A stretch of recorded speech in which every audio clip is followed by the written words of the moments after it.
Our next speaker, our final speaker, is a graduate of Princeton University and Harvard. He's a senior fellow at the Century Foundation, known as TCF, and works on issues relating to international law and institutions, the United Nations and related agencies, the maintenance of international peace and security, and the politics of American foreign policy. He has served as director for TCF's International Task Force on Afghanistan in its regional and multilateral dimensions, and is co-director of TCF's Peace and Security Initiative with the Center for American Progress. He is the author of numerous monographs on subjects such as international peace and security, terrorism, UN reform, international law and justice, and other issues dealt with by the multilateral system. He was executive director of policy studies at the United Nations Association of the United States until 2003.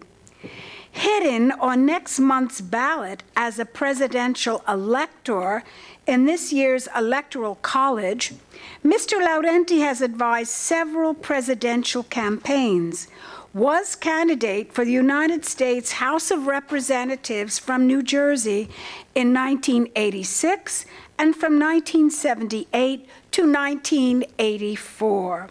He was executive director of the New Jersey Senate. Please join in welcoming Jeffrey Laurenti.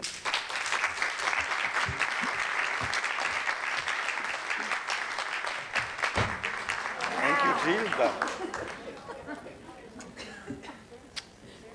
Also a gym.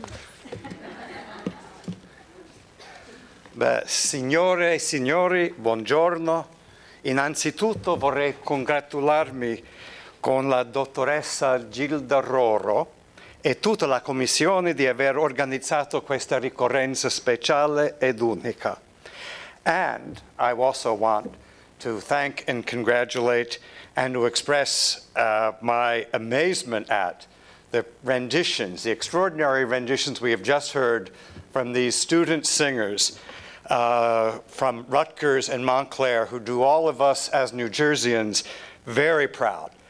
It's unfair to me because I cannot make my presentation sing the way they did theirs, and I feel that I would only be a letdown to all of you. I had been very flattered when our vice consul had asked me to offer some observations to conclude this Congress today, and particularly when I then saw the people who would be there ahead of me would only become that much more difficult. And most of all, two people whom we heard from, although all were excellent, but two had a special resonance for me. One was the legendary Justice Garibaldi, whose appointment as the first woman to the New Jersey Supreme Court in the 1980s was one that shook up the State House, which is where I was then still working. And the other, Rosemary Alito, I guess, in the original, whose brother had been a debate sparring partner is not the right word. I was from Trenton High School, and he was at Steinert, but contestant, and then fellow students for a year's overlap at Princeton, but most importantly, her father, from whom I derived, even if he not have been a lawyer, much good counsel during my years as a young state Senate staffer. But following these people, how to make a distinctive contribution when everything that has already preceded me has already stated everything to be said. In a sense, it's like this old saw around the United Nations. Everything there is to say on the subject has already been said, but not everyone has said it yet. Which helps explain the glassy-eyed, long-winded debates in that body. So with our chairperson's permission, we thought we might wrap up this 9th Annual Congress this morning by taking today's conversation in a somewhat different direction. We've been talking this morning about the roles of Italians in forging the America of today, and that's as it should be. For much of the past 100 years, as an immigrant group that was for many decades, let's be frank, deprecated and derided by the society the immigrants were joining, and to some extent in the popular culture even today, a bit deprecated and derided, albeit perhaps affectionately, when one thinks of such staples of television as The Sopranos, or worse yet, Jersey Shore. The task of our forefathers was to show why we had as much a right to claim a place here as the English and the Scots and the Germans who imagined themselves to have been the peoples who had constituted these United States. Yes, maybe they were the ones who had wrested this vast continent from its native peoples. Yes, maybe they had constructed the political and economic foundations of North America and ran the place. But hey, they wouldn't have done all that if it weren't for this guy, Cristoforo Colombo, right? And that's why New Jersey's own Peter Rodino devoted much of his long congressional career to making Columbus Day a federal holiday.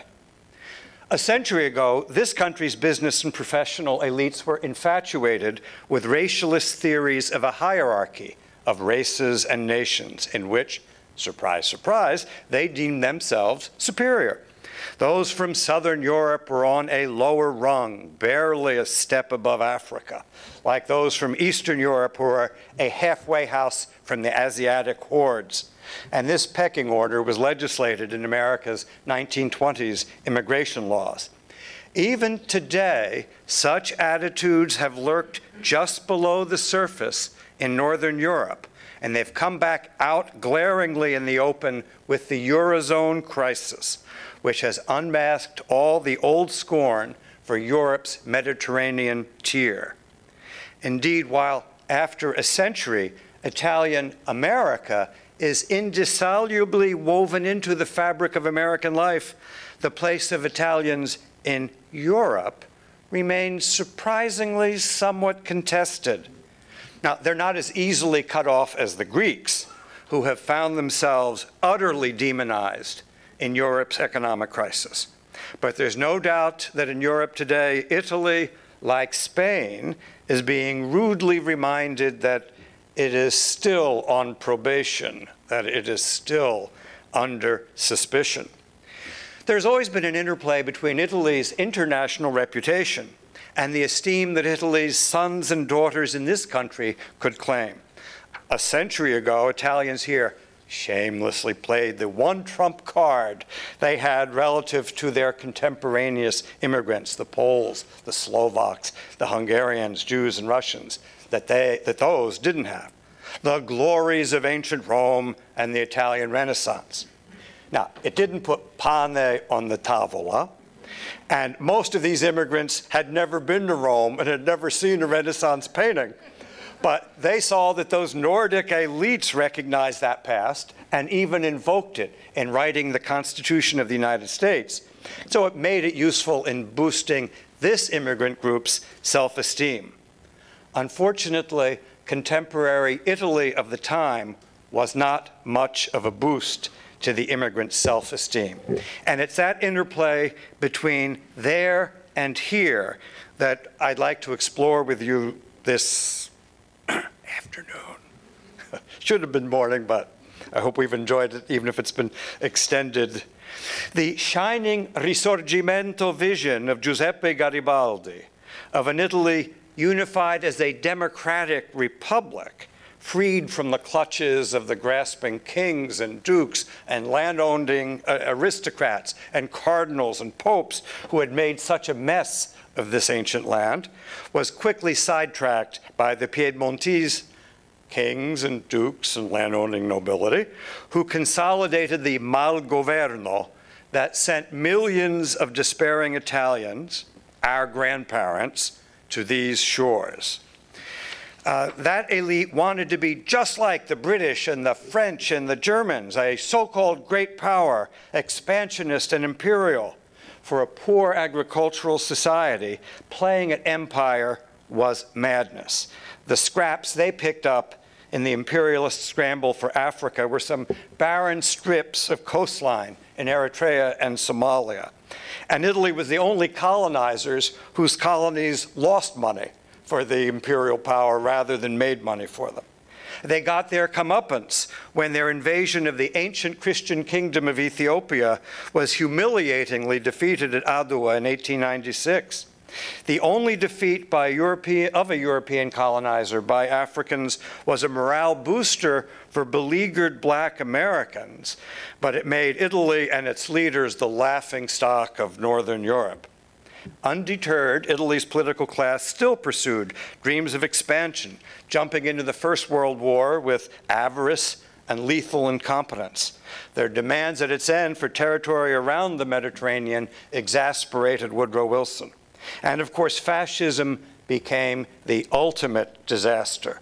Oh, Mussolini had many admirers in the upper classes in Britain and even America. He disciplined those ungovernable Italians. He made those trains run on time. He crushed the mafia when it wouldn't play ball. But fascism was its own mafia. Its dreams were of war and conquest. Now, that did excite many Italians in America, in the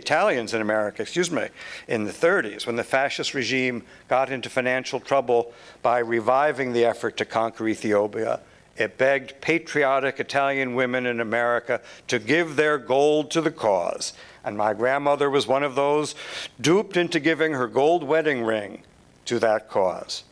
My father's cousins in Rome tell us of being herded into the Piazza Venezia from school on June 10th, 1940, to build a crowd to cheer Il Duce's declaration of war on a fallen France and a bewildered Britain. President Roosevelt memorably described Italy's entry into the war as, quote, the hand that held the dagger stabbing the back of its neighbor.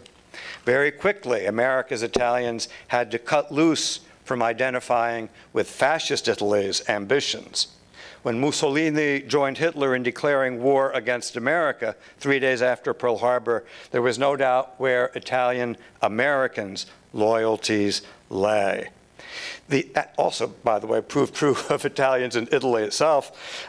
They weren't interested in wars of empire. Italy's disastrous performance in Mussolini's war would permanently scar the reputation of Italy's military.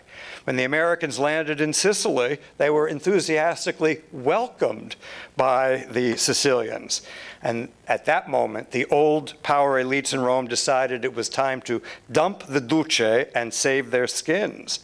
They didn't spare, by doing so, their country the horrific destruction of a long, grinding war. In fact, with the exception of the Soviet Union, the European country where the war was fought for the longest time, most destructively, was Italy, for almost 2 full years of a campaign moving up the Italian peninsula.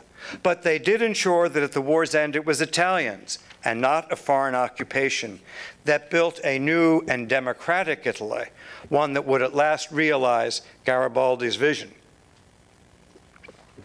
Post-war Italy had no imperial ambitions, was no longer a threat to any of its neighbors. Instead, it pioneered what today's American national security debate calls soft power. In cinema, in design, in fashion, aided by il boom economico, the new democratic Italy put the country in the world's front ranks. Suddenly, here in the United States, things Italian became fashionable, including Italian Americans, happily enough. That this coincided with Italian Americans' conquest of political power in the northeastern states seems serendipitous coincidence. In terms of politics, Italy's own convoluted and Byzantine democracy took surprisingly subtle turns that turned out to resonate well for America's Italians. The landmark elections of 1948 were the first big and peaceful confrontation of the Cold War, and Truman's Washington moved heaven and earth, heaven in the Vatican, earth in the CIA funding, to ensure that the right side won. Christian democratic Italy became a cornerstone of NATO and America's staunchest and most deferential ally. Italy also became one of the founders, way back in 1951, just half a dozen years after the catastrophic war, of the European coal and steel community, the first step toward the European Union of today. The Treaty of Rome in 1957 established Europe's common market. Italians have been the strongest supporters anywhere in Europe of greater European integration. In part, that's because many Italians imagine that they will have more capable governance out of Brussels than they will out of the notorious bureaucracies in Rome. But it also reflects a larger vision shared across most of Italy's political spectrum, that the country's own prosperity and liberty are strengthened in an international environment under the rule of law. It may also reflect a bit nearly 2,000 years of the papacy having established the notion of a universal order, a broader universal order, into which different pieces of Christendom would fit, rather than each being a self-directed kind of atom. It was out of this attachment to a new global multilateral order that Italy joined America and France in sending a so-called peacekeeping force into Lebanon after the Israeli invasion in 1982. The Italians' more sensitive comportment ensured that the Lebanese suicide bombers that hit the Americans and the French did not bother the Italian contingent. They have had a singular reputation in international peacekeeping with troops in Somalia, Kosovo, Mozambique, and Afghanistan, and they command now the UN force in Lebanon. And in all of these missions, they have been famous for having the best food of any military contingents deployed, the wheels of Parmigiano cheese being brought in on supply planes week after week, having the most stylish uniforms and the neatest shaded glasses, and in maintaining the warmest relations with the local population of any certainly Western military contingents. Italian commitment to the rule of law has, however, at times put it at odds with some Washington conservatives. Italy has been an enthusiastic proponent of the International Criminal Court. It hosted the treaty conference that created the court, and it takes pride that that treaty is called the Rome Statute. Unfortunately, for those who are very allergic to the UN and global institutions in Washington, that is all the more reason to be upset. And Italy has been the leading sponsor in the United Nations of the international campaign to end the death penalty. First knitting together the whole European Union, that's 27 votes. They finally, in 2007, succeeded in getting the required two-thirds majority for a resolution calling on all nations to at least impose a moratorium on the death penalty. A week later, and I'm not suggesting this is cause and effect, New Jersey abolished capital punishment. Democratic Italy has been among the most successful countries in winning elections to councils, commissions, boards in the UN system. And it has done so often in the face of German or British or French assumptions of entitlement. What are its assets?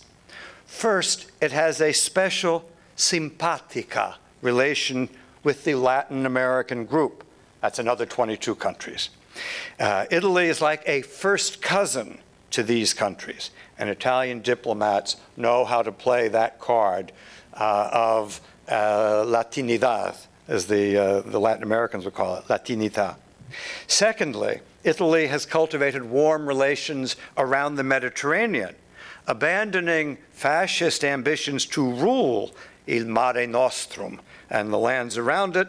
Italy has become the most trusted and also, in a sense, the most simpatico European country in the Arab world. That is the one country in Europe to which Arabs may go and feel that they are almost at home.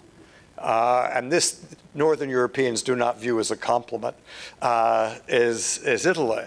And a Swedish ambassador at the UN told me just a few weeks ago, he had been 3 days earlier at a conference in Naples on urbanism. and he was somewhat appalled by what he viewed as a disorder. The Swede would see disorder around him in Naples. But he said the Algerian diplomats I was with said that they felt they were just like at home in Naples. Well, that creates a kind of simpatico relationship, and there's another 22 countries. Third, Italy's reputation as the Rodney Dangerfield of Europe, that don't get no respect from the big boys, is actually rather endearing to the developing world at large. And so Italy, when it goes into elections against favored candidates from Northern Europe or whatever, in the UN system at least, has had a remarkable success record over the past 15 years, winning 32 of the 34 contests it had entered. Italian leaders have sought support from the Italian-American community on one political priority on the international stage. That is, I'm not talking just about getting Washington support, but trying to mobilize Italian Americans, what they imagine is a sleeping giant, sleeping almost comatose in these terms, has been on their vision of reform or not of the United Nations Security Council. There has been uncharacteristic agreement across the Italian political spectrum that it is in Italy's supreme national interest, and they do not often think in, quote, supreme national interest terms, the way, let's say, Washington does, or London does, or Paris, but that it is in Italy's supreme national interest that the German-Japanese drive to get themselves added as permanent members of the United Nations Security Council not succeed. Now, this seems pretty arcane, this whole issue, to most Americans, and the Italian campaign is derided by the Realpolitik crowd in Washington, who would prefer just to deal with a handful of the most powerful countries. But the Italian argument that that next tier of major countries should have to win election and not just sit entitled on the Security Council actually is farsighted and creditable.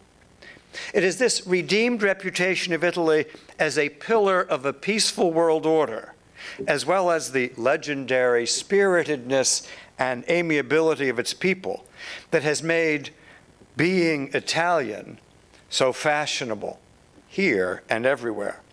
Go anywhere in Latin America. You'll see young people are sporting Italia sweatshirts, Italia t-shirts. You never see Deutschland sweatshirts or t-shirts, or France. No.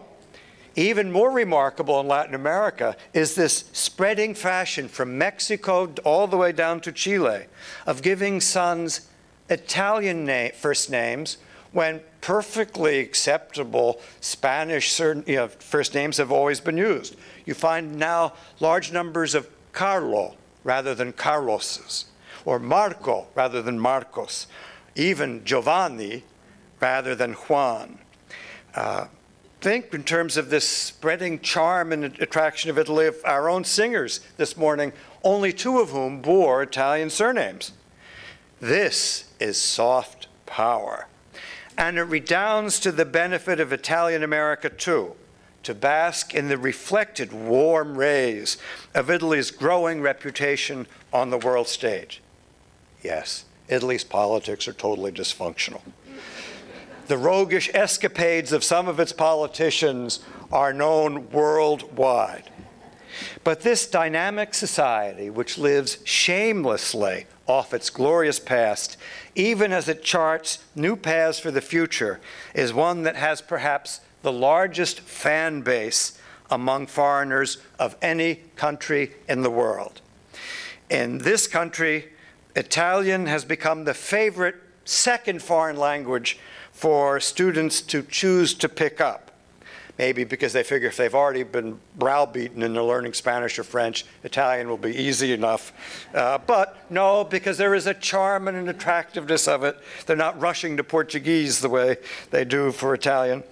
And especially within our growing Latino community, with whom Italy as a country hopes to be making headway. That is to build bridges beyond what is frankly an aging and generationally ever more removed base to a larger Latinità. And that is why those of us who carry the admittedly highly mixed Italian genetic pool in our genes, whether it be from Sicily or Campania or Umbria, indeed Commendatore Arcioni from the village of Poggiodomo, or the Veneto, we have a special spring to our feet in boasting of being Italian as well as American. Thank you.